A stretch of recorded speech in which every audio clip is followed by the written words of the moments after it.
9 alpinistas muertos, semidesnudos, desfigurados y llenos de radiación.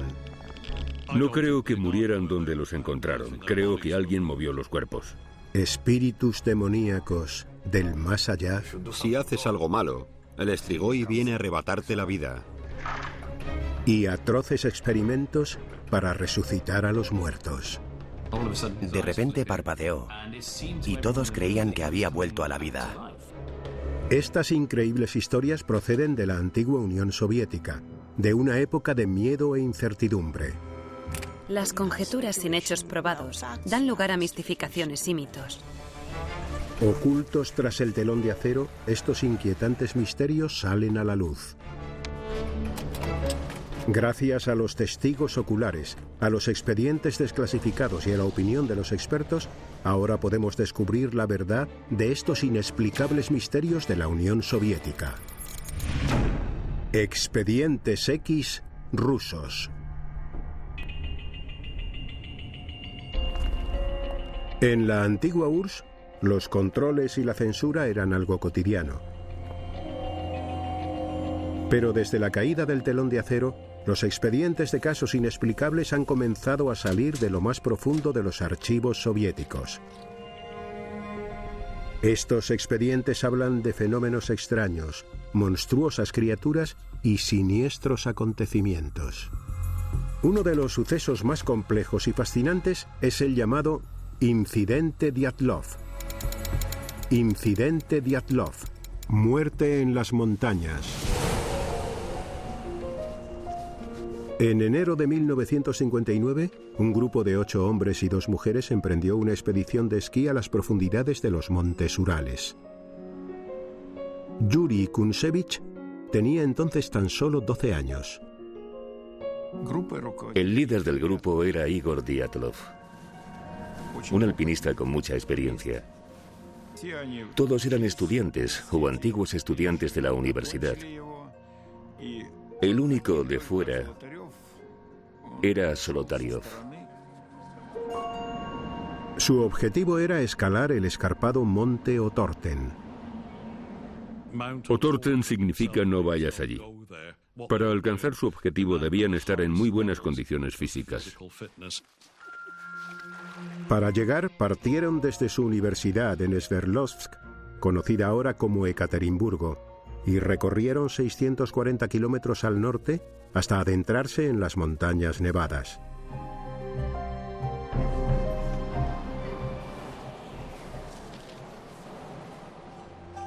La noche del viernes 30 de enero, Sina Kolmogorova escribió lo siguiente en su diario.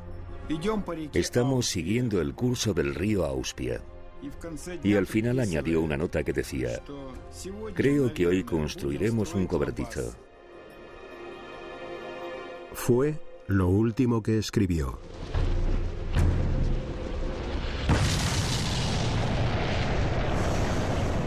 Pronto iba a suceder algo que desencadenaría la muerte de todo el grupo. Aquella noche, a 50 kilómetros de distancia, varios testigos aseguraron ver unas extrañas luces en el cielo. Las esferas se movían despacio y estaban a diferente altura. Tenían pensado enviar un telegrama el día 12 de febrero para avisar de que habían terminado su viaje. Pero no llegó ningún mensaje. Pasan los días y el grupo sigue sin dar señales de vida.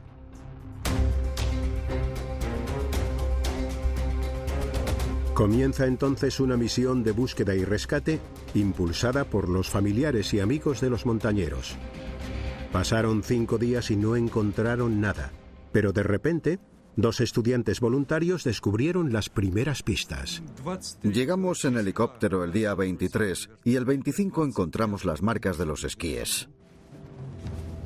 A pesar del espesor de la nieve y de las gélidas temperaturas, lograron seguir las huellas de los esquíes.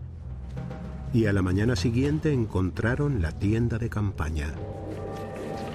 La tienda estaba fuera de la ruta que habían planeado y a 14 kilómetros de su destino, el monte Otorten.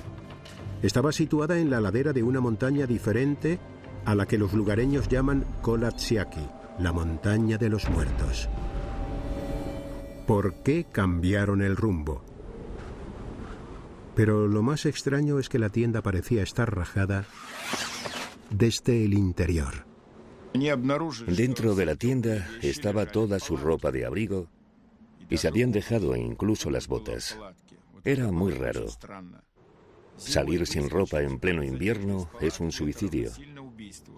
Algo les debió de aterrorizar y salieron corriendo. ¿Qué les hizo salir despavoridos?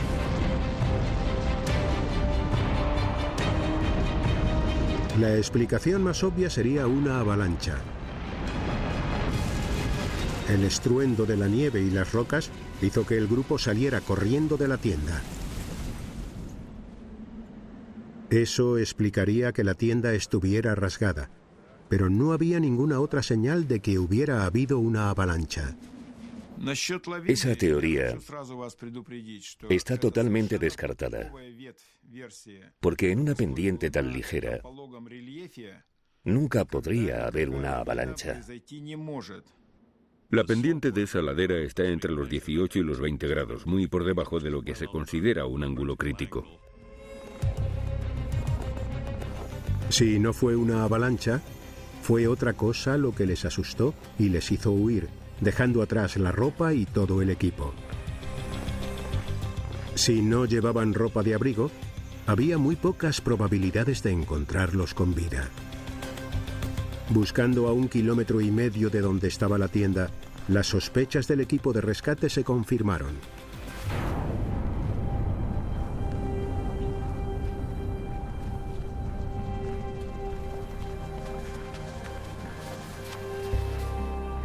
Vieron a 2 de los estudiantes cubiertos de nieve. Eran los cuerpos de Dorosenko y Krivonisenko. Estaban uno al lado del otro y llevaban únicamente la ropa interior. Estaban descalzos y no llevaban guantes. No presentaban ninguna señal ni lesiones externas visibles. ¿Se habrían congelado hasta morir? Tras varios días de búsqueda en unas condiciones climáticas brutales, se habían recuperado 5 de los 9 cuerpos, pero ninguno presentaba lesiones que pudieran explicar sus muertes. La autopsia reveló que los 5 alpinistas habían fallecido por hipotermia. Probablemente sufrieron el llamado desnudo paradójico, un estado de confusión y desorientación propio de la hipotermia por el cual el afectado comienza a quitarse la ropa. Pero los rescatadores creían que alguien más había tenido que ver con estas muertes. Por la forma en que estaban colocados los cuerpos, creíamos que alguien los había puesto así intencionadamente. Era como una especie de montaje. Comenzaron a dudar de la investigación oficial, pero las autoridades soviéticas los ignoraron por completo cuando manifestaron su opinión. Tras examinar el informe oficial, los nuevos investigadores destacan una serie de extraños hallazgos del campamento que no acaban de cuadrar. En la tienda se encontraron una serie de objetos que no pertenecían a ningún miembro del grupo. En concreto, eran un bastón de esquí y una linterna. El grupo tenía un detallado inventario del equipo que llevaba, y estos objetos no aparecían en él. ¿De dónde procedían entonces? Significaba que alguien más había estado allí. La propia tienda también era un misterio. Keith analizó con detenimiento las fotos tomadas por los alpinistas y los rescatadores y descubrió que la tienda estaba mal montada. Parecía que la había montado alguien que no tenía mucha idea. Y eso no encaja con una persona experta como Igor Dyatlov. Las observaciones de Keith contradecían los datos oficiales. ¿Quién podía haber montado mal la tienda? El 5 de mayo de 1959, 2 meses después de descubrir los primeros cuerpos, encuentran los 4 restantes. Estaban en un barranco a solo 70 metros de donde encontraron a los primeros alpinistas, pero estaban ocultos bajo una espesa capa de nieve. El hallazgo conmocionó a los rescatadores. Todos presentaban lesiones muy graves. Los traumatismos eran parecidos a los que se sufren en un atropello. En esta foto se ve a Luda encima de una roca junto a un pequeño riachuelo. Le faltaba la lengua y tenía el cartílago de la nariz totalmente aplastado, como si le hubieran dado un golpe en la cara y el impacto se lo hubiera destrozado. Algunas lesiones podrían ser de los 2 meses posteriores a su muerte, provocadas por animales que buscaban comida. Pero al analizarlas con detenimiento, se descubrieron más anomalías. En lugar de zapatos, Luda tenía los pies envueltos en una tela que pertenecía a los estudiantes que murieron primero.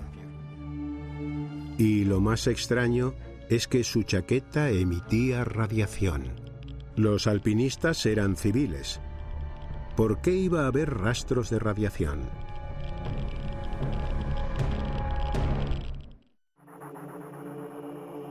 En lo más profundo de los montes Urales, 9 alpinistas fueron hallados muertos en misteriosas circunstancias. Los cuerpos se enterraron en Sverdlovsk, su ciudad natal, ahora conocida como Ekaterimburgo, donde se erigió un monumento en su memoria. En los últimos años han salido a la luz muchos detalles más, pero es un incidente tan extraño que resulta complicado saber qué piezas podrían resolver este rompecabezas.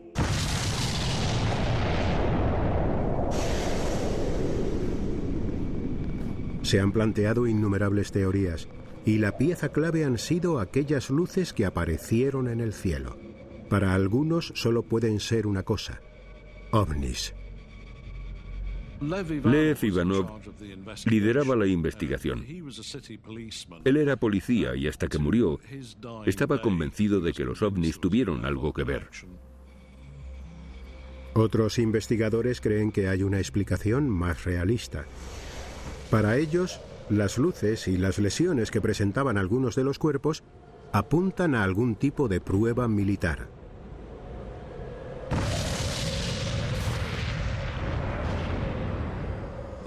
Al ver el resultado de la autopsia, lo primero que pensé fue que habían muerto a causa de una explosión, pero no de una bomba común, porque si no habrían tenido otro tipo de lesiones provocadas por la metralla. Keith cree que en esa zona se estaban haciendo pruebas con un tipo de bomba especial, las bombas con paracaídas. Normalmente estallan a 40 o 50 metros y la explosión destruye todo lo que hay alrededor. Aunque estés a cierta distancia, te pueden reventar los pulmones y estallar los tímpanos. Estas bombas provocan unas lesiones internas masivas, pero las externas son casi inapreciables. Keith sigue buscando más información en fuentes militares y antiguo personal militar. Está convencido de que va por buen camino. Hay pruebas de que 2 bombarderos sobrevolaron la zona norte de los Urales aquella noche, y uno de los miembros de la tripulación dijo que habían lanzado bombas con paracaídas en esa zona. La prueba más contundente de esta teoría reside en un hallazgo reciente. El año pasado encontramos un fragmento de un misil. No demuestra que los artefactos lanzados por los bombarderos les mataran, pero es bastante probable. Es demasiada coincidencia. Es posible que el grupo de estudiantes muriera accidentalmente durante unas pruebas militares con bombas. Estaban en el lugar y el momento equivocados. Pero la trama se complica aún más. Después de que murieran, ¿es posible que el ejército ruso estuviera involucrado en un encubrimiento a gran escala? No creo que murieran donde los encontraron, sino a varios kilómetros de allí, y que después movieran los cuerpos. Querían encubrir los asesinatos. Y la única explicación que se les ocurrió fue que murieron de hipotermia. Para algunos de los nuevos investigadores, los misteriosos hallazgos de la tienda apuntan también a un posible encubrimiento. Era un grupo de alpinistas con experiencia, pero los encontraron fuera de su ruta en la montaña equivocada. Hasta la tienda estaba mal montada. Seguramente movieran la tienda y los cuerpos para desviar la atención del lugar donde había ocurrido el accidente militar. 50 años después, el caso de sus muertes sigue sin estar resuelto. Ninguna teoría explica el misterio. Es como si se hubiera reunido un comité y hubiese decidido hacerlo todo tan confuso que nadie pudiera formular ninguna teoría convincente. El caso está lleno de pruebas contradictorias que no se pueden unir entre sí para esclarecer y entender lo que pasó. Ni siquiera se sabe qué hechos se registraron entonces y cuáles se obviaron. A medida que se filtran archivos, van apareciendo más pistas. No es agradable destapar mentiras, pero vamos a seguir hasta dar con las respuestas que buscamos. Tras el telón de acero se controlaba la vida de las personas de muchas maneras. El régimen soviético trataba de reprimir las supersticiones. Pero en ciertos lugares como Rumanía, era imposible acabar con las creencias en lo sobrenatural. El próximo expediente pertenece a un asesino en serie rumano, pero no era un homicida corriente. Los lugareños creían que estaba poseído por un espíritu demoníaco conocido como Strigoi. El Strigoi, espíritus demoníacos. 1970, Bucarest, capital de Rumanía. Un asesino anda suelto acechando a mujeres jóvenes. Se llama Ion Ramaru. El periodista Andrei Moisoiu ha investigado este espeluznante caso. Estudió en la Facultad de Veterinaria aquí en Bucarest. Pero Ramaru tiene un lado oscuro que aflora por la noche. El 4 de abril de 1970 comete su primer crimen.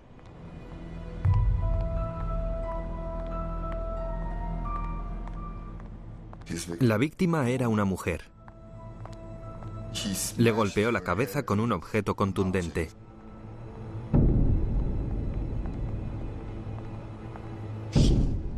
Las agresiones de Ramaru son especialmente salvajes. Había sangre por todas partes. Solía morder a sus víctimas y les quitaba la carne de las manos o del pecho o les arrancaba una pierna. Lo apodaron el vampiro de Bucarest. Ramaru violó y asesinó brutalmente a 4 mujeres y agredió a otras 10 antes de ser capturado. Fue sentenciado a pena de muerte por sus crímenes. Los médicos declararon que sufría problemas mentales, pero los supersticiosos lugareños creían que existía una fuerza que estaba interviniendo. La sanguinaria naturaleza de sus crímenes llevó a algunos a pensar que Ramaru estaba poseído por un espíritu demoníaco. Las leyendas rumanas hablan de un espíritu llamado Strigoi. La profesora Sabina Ispas es una experta en el Strigoi y el folclore de Rumanía. No son como los zombies o los fantasmas. Son solo fuentes energéticas. Tienen la capacidad de hacerse más fuertes y más ricos, quitándole todo lo bueno a los demás. Según el folclore rumano, es posible nacer siendo un Strigoi, ya que el espíritu maligno se puede transmitir de una generación a otra. Un acto de maldad cometido por un progenitor puede afectar directamente al espíritu de su hijo. Cuando Ion Ramaru iba a ser ejecutado, culpó a su padre de todos sus actos. Dijo, quiero vivir. La culpa de todo esto la tiene mi padre. El padre de Ion era Florea Ramaru. Un año después de la ejecución de su hijo, Florea murió al caer accidentalmente de un tren en marcha. Una investigación reveló unas pruebas espeluznantes. Las huellas del padre coincidían con las de varios atroces asesinatos cometidos en 1944. Todos los asesinatos eran similares a los que cometió su hijo, pero antes de que Florea pudiera ser capturado, nació su hijo Ion y los crímenes cesaron. Según los rumores, un espíritu diabólico había pasado de padre a hijo. Y por eso, Iun Ramaru nació siendo un Strigoi. Aunque no hay pruebas de que Ramaru estuviese poseído por un Strigoi, la gente muchas veces se aferra a lo sobrenatural para explicar actos tan atroces. La creencia en el Strigoi es algo generalizado en Rumanía, y el folclore explica incluso cómo derrotarlo. Hace más de 30 años, un niño que vivía al sur de Rumanía presenció una espantosa ceremonia para detener a un supuesto Strigoi. Aquel niño era Cătălin Gruia. Recuerdo que una noche todo el pueblo acudió al cementerio. No se preocuparon por mí. Pensaron que estaría durmiendo, pero yo los seguí hasta allí. Los aldeanos estaban aterrorizados. Creían que un Strigoi demoníaco había invadido el pueblo.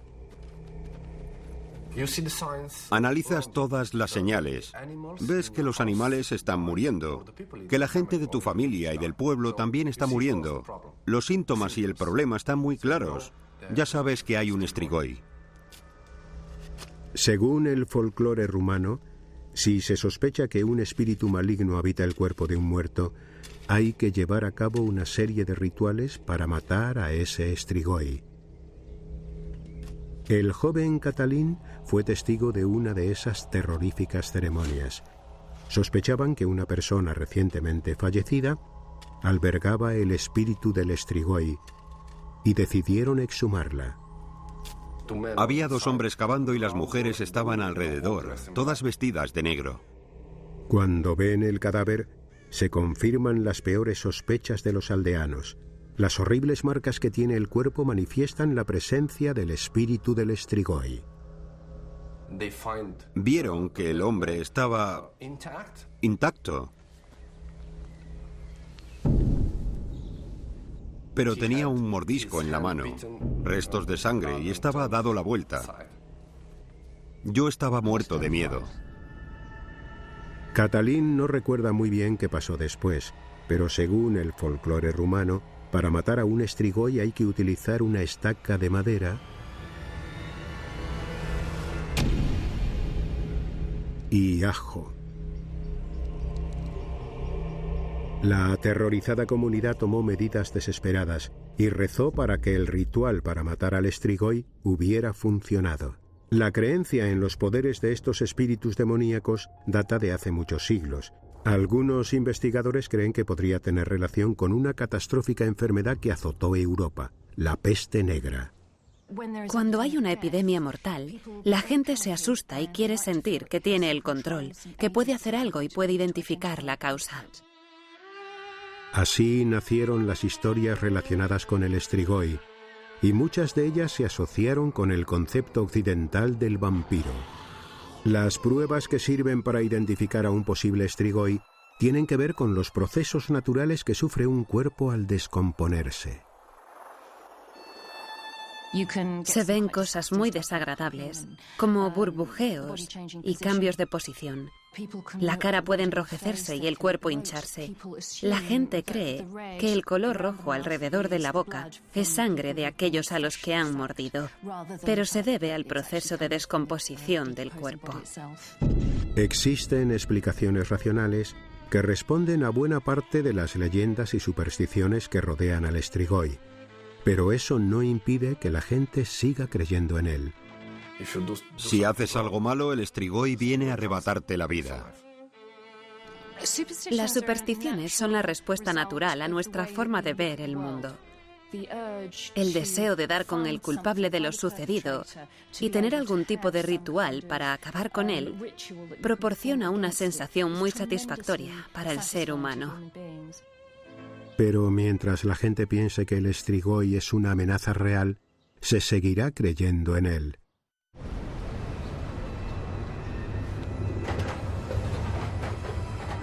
Entre todos los expedientes rusos no resueltos, también existen testimonios de extraños e incomprensibles encuentros en las montañas más remotas. Es un país enorme, con distintos entornos y climas. Algunas regiones son tan inhóspitas que vivir en ellas a veces es casi un milagro. Estos misteriosos avistamientos en ocasiones pueden tener consecuencias mortales. Además de misteriosos e inexplicables casos no resueltos, los archivos rusos contienen detalles de sorprendentes experimentos médicos. Eran tiempos movidos por la búsqueda de fines políticos y acciones de ética dudosa. Rusia tiene un gobierno complejo, inescrutable y muy poderoso. La Unión Soviética pretendía controlar la información para proyectar una imagen de éxito y poder. Uno de los relatos más escalofriantes data de los años 20. Las imágenes muestran a científicos rusos creando abominables monstruos e incluso tratando de revivir a los muertos. Experimentación médica. Terror en el laboratorio. Mientras muchas instalaciones científicas estaban escondidas en recónditos páramos nevados, este espeluznante caso ocurrió en pleno corazón de Moscú. El protagonista de esta historia es el cirujano ruso Sergei Bryukhanenko. Fue testigo de los horrores de la Primera Guerra Mundial y decidió centrar sus estudios en el trasplante de órganos. Aquellos científicos querían saber cómo funcionaban ciertos órganos dentro del cuerpo. Pero era complicado, porque están en el interior. Y cuando los extraes, suelen dejar de funcionar. Si un órgano sano puede sustituir a uno que está fallando, quizás algún día se pueda incluso evitar la muerte. Bryukhanenko estudiaba la posibilidad de mantener los órganos vivos una vez extraídos del cuerpo. Inventó una rudimentaria máquina de reanimación llamada autoyector. Era una especie de aparato de cristal con tubos de plástico o de goma, cuyo objetivo era suministrar sangre, reoxigenarla para eliminar los residuos e introducirla de nuevo en el órgano. Empezó a experimentar con animales.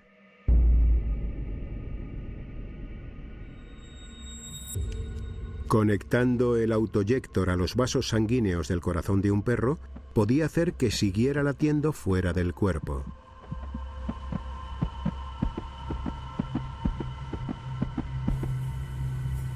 Pero Bryukhanenko iría todavía más lejos. Quería mantener con vida algo de mayor tamaño. Y probó con la cabeza de un animal.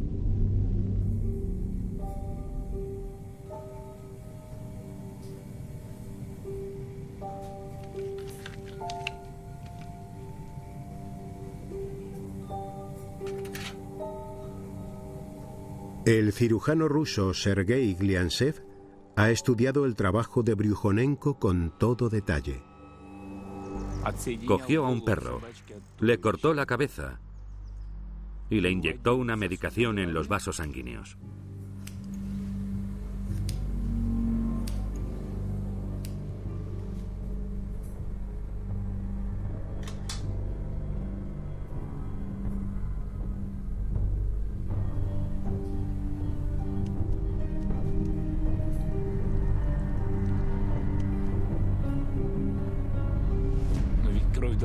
La sangre hay que oxigenarla. Por eso cogió 2 tubos y los introdujo en los pulmones de otro perro. Bryukhanenko conectó la cabeza cortada del primer perro y los pulmones del otro al autoyector y lo puso en marcha. La sangre fue recorriendo todo el sistema y los pulmones comenzaron a funcionar. Y sorprendentemente, la cabeza volvió a la vida. El perro pestañeó y comenzó a mover los músculos faciales. La cabeza se mantuvo 3 horas y media en este estado de no muerte, hasta que finalmente se detuvieron sus constantes vitales. A principios de los años 40 se publicaron varias grabaciones de estos experimentos y pronto se desató una ola de interés por saber qué estaban haciendo los científicos rusos. Aquella cabeza viva, pero separada del cuerpo, sorprendió a todo el mundo, dentro y fuera de la Unión Soviética. Cuando se publicó aquel vídeo y se confirmó que Bryukhanenko era capaz de mantener con vida a esos animales, la gente dejó volar su imaginación y comenzó a pensar que sería fantástico crear una máquina que mantuviera a las personas con vida eternamente. Pero el telón de acero se cerraba sobre la Rusia soviética y ya no llegaban noticias a Occidente. Sin embargo, los experimentos se siguieron haciendo en secreto.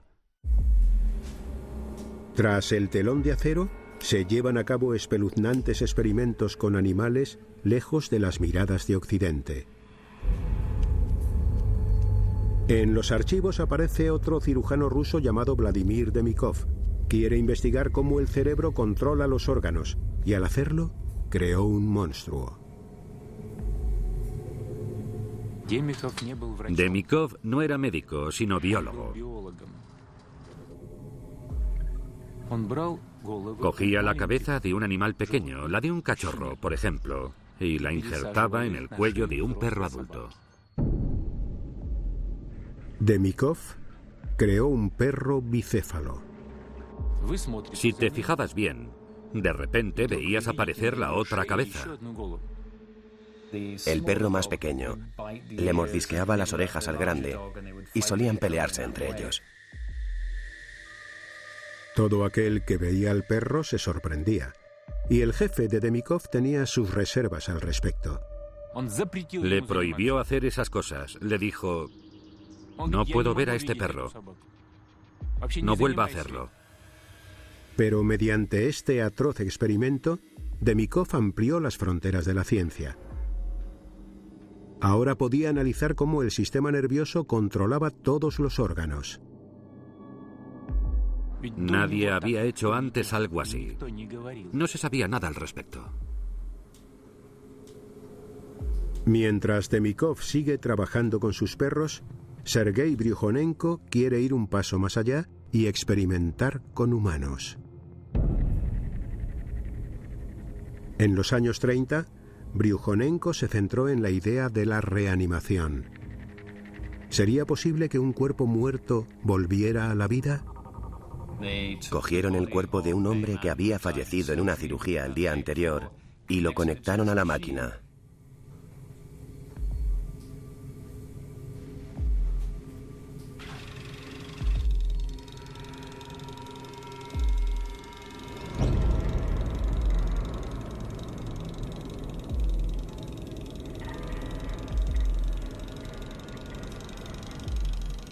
Después de unos 15 minutos, en aquella sala donde únicamente se oía el chasquido de la máquina, el hombre emitió un estertor.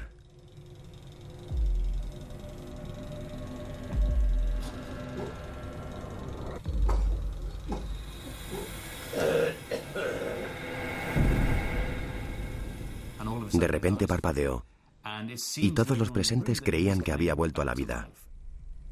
Bryukhanenko y su ayudante estaban atormentados por lo que habían hecho y aterrorizados por las consecuencias que podía tener revivir a una persona. Entonces apagaron la máquina y hasta hoy no sabemos si el experimento realmente habría funcionado. Los científicos soviéticos consiguieron lo que se creía imposible. Desde mantener órganos vivos fuera de un cuerpo hasta poder trasplantarlos y probablemente reanimar a los muertos, aunque fuese por un tiempo. ¿Pero estaba justificada toda esta investigación? La gente se sigue haciendo preguntas y se sigue planteando el trasplante de órganos desde un punto de vista ético y moral. ¿Tiene el hombre derecho a entrometerse en la creación de Dios y hacer algo que él no ha hecho?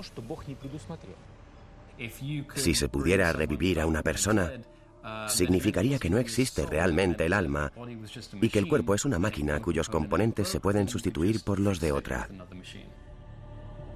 Por controvertidos que sean, los trabajos de Bryukhanenko y Demikov se siguen utilizando hoy en día para las tecnologías de soporte vital y las operaciones de trasplantes de órganos. La justificación de estos trabajos es que se salvan vidas, y eso siempre ha sido lo primordial. Fue un avance fundamental para la medicina actual. Pero tras el telón de acero, ¿quién sabe hasta dónde llegaron los experimentos originales y qué otras abominaciones se crearon, ya fuesen animales o humanas? La Rusia soviética guardaba secretos que permanecieron ocultos durante décadas tras el telón de acero. Pero en los 25 años posteriores a la caída del comunismo, muchos de estos expedientes han salido por fin a la luz. Se ha dado una explicación racional a muchos de estos extraños encuentros y testimonios, pero otros seguirán siendo un misterio, ya que la madre Rusia no revela sus secretos tan fácilmente.